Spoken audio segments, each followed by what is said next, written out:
Hello everyone, I'm Nora. Today we are going to make 3 vegan desserts that are perfect for Valentine's Day or anytime you want. They are all very easy to make, single serving, and probably on the healthy-ish side. The point is they are super delicious, especially the Parfait. So without further ado, let's get started.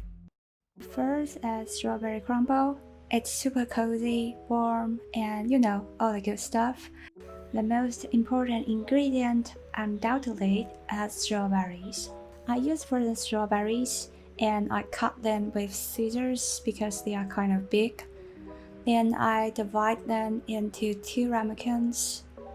Just eyeball everything. And drop about a teaspoon of vanilla extract into each ramekin and give them a gentle stir. Then grab a bowl, add oats, rolled oats, and almond meal. You can use almond flour as well, and cinnamon, a pinch of salt, and some pecans or pecans. Anyway, I break them with my hands. You can save a few for the final decoration on top. Give them a stir, then add melted coconut oil, maple syrup, and stir. It's kind of wet, so I add a little bit more almond milk and rolled oats. Stir again, as usual, kind of. Here is the right texture. Let's grab the 2 ramekins back and divide the mixture on top of the strawberries. I'll just eyeball it again. Oh, and remember to preheat your oven to 180 degrees Celsius. Decorate the top with more pecan pieces. If you will, they will look like this. Then send them into the oven to bake for about 25 minutes. They will smell amazing and the top will be golden brown. Let them sit for 5 minutes before digging in. This way it will be more set. The top is super crispy and the warm, cozy, sweet, tangy flavor from the strawberries underneath is everything I need here. It's super good. Then the second one is Black Forest Buffet. It's one of my favorites. It's made of cherry jam, cashew cream, and some chocolate cake. And you will need frozen cherries. I use sour cherries because that's what I have at hand. Just cook them with some lime juice in a small pot over small heat. You can break the cherries with a spatula here and there. Then, in a small bowl, add some cornstarch. Mix it with some water. It's kind of our gel agent. Then add the mixture to the cherries. Cook and stir until it's thickened. Then I forgot to add some maple syrup, so here I add some. Just cook again until it's thickened and let it cool down and refrigerate while we make the cream. Cream is made from raw cashews. Soak them in water for 3 to 6 hours. Drain out of the water, give them a gentle rinse before adding them to a blender with some silken tofu, maple syrup. Blend them together. Then, depending on the texture, add some non-dairy milk or water and some vanilla extract. Scrape down the sides with a spatula. Blend again until it looks like this.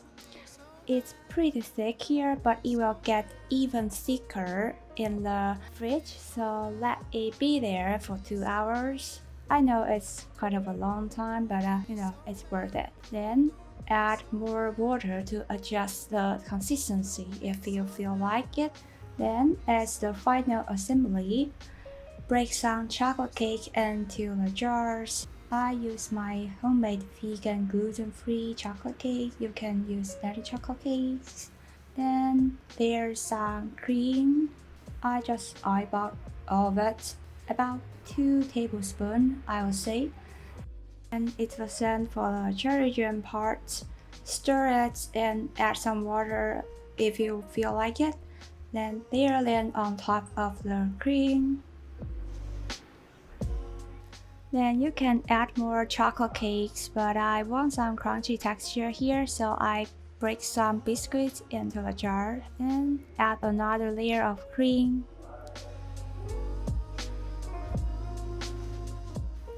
And another layer of cherry jam. Then the following is optional, but I want to fill up the jar, so I add more cream. If you want to do the same, multiply all ingredients by 1.5. Then finally, I dust some cinnamon on top to decorate, as well as add more flavors because I love cinnamon. Then just enjoy directly. It's super creamy, tangy, sweet, everything I want in the jar. I didn't expect it to be that good, but it is that good. I really enjoy and love this recipe, and I hope you will try it at least for this one. Then finally, we have a chocolate cake in a mug. It's simple, kind of like a last-minute dessert, but it's still very good. In a mug or a cup, add 3 tablespoons of oat flour, 1 tablespoon of cocoa powder, a pinch of salt. Give them a mix. I forgot to add some baking powder, so here it is. Mix them all together, and if you remember, sift the cocoa powder. I forgot. Then add 1 tablespoon of peanut butter. I use homemade one. And add 1 tablespoon of maple syrup, 3 tablespoons of non-dairy milk. I use oat milk here. Mix them all together. Use a fork. It's your best friend here. Then add some chocolate chips in the center of the batter. Then I sprinkle some walnut pieces and some chocolate chips on top. Cook it in the microwave for about 1.5 to 2 minutes. 1.5 will be a good start, I will say. Then I add some sliced bananas on top, as well as some cacao powder to decorate. Then dig in. This chocolate cake is definitely not a fancy dessert, but still, it can satisfy a sweet tooth like me. I think it's good enough. Plus, you can make it in 5 minutes. If you forget your Valentine's dessert, here it is. That's it. That's my 3 vegan desserts that are perfect for Valentine's days and every day. I hope you all like it. As you might have noticed, I am not very fluent in English, but still I want to share these desserts with as more people as possible. So here I am. I hope you understand most of what I said. If you have any question, please feel free to leave a comment down below. I will also leave the recipe links there. And I hope to see you next time. Until then, bye!